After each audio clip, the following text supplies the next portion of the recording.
السلام علیکم۔ رزق اور سوچ اور اس کی حقیقت۔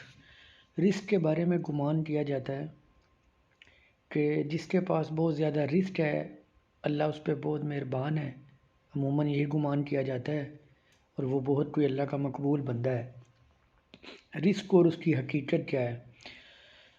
حضرت علی کا قول ہے رزق کے بارے میں کہ حضرت علی کہتے ہیں رزق محنت سے نہیں بانٹنے سے آتا ہے۔ حضرت ابراہیم علیہ السلام کی عادت تھی کہ وہ جب بھی کھانا کھاتے تو کسی مہمان کے ساتھ کھاتے۔ جب بھی ان کو بھوک ستاتی تو وہ کوئی شخص کو ڈھونڈ کے لے آتے، اس کو دسترخوان پہ بٹھاتے اور اس کے ساتھ کھاتے۔ اس کی ایک وجہ تو یہ ہے کہ مہمان کے ساتھ کھایا ہوا کھانے کا حساب نہیں ہوتا، بے شک وہ پرتکلف کھانا ہی کیوں نہ ہو، اس کا کوئی حساب نہیں ہوتا۔ ایک دفعہ ایسا ہوا کہ حضرت ابراہیم علیہ السلام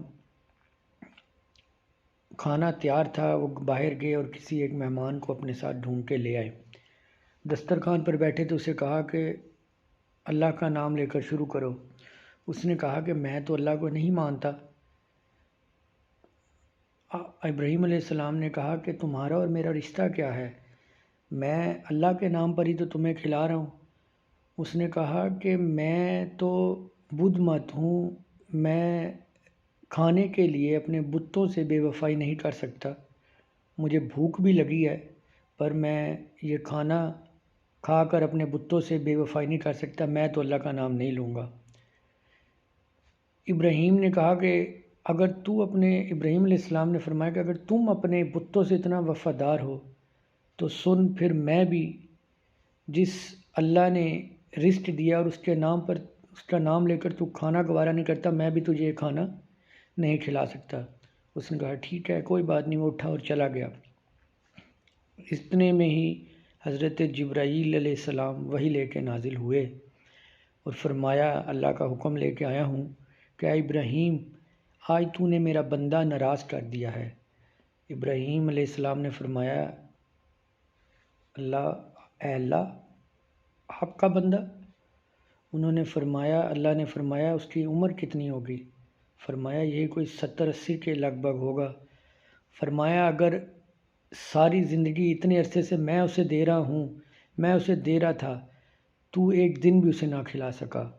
ابراہیم علیہ السلام اٹھے، اس بندے کو ڈھونڈ کے لائے اور کہا آ جاؤ کھانا تناول فرمائیں۔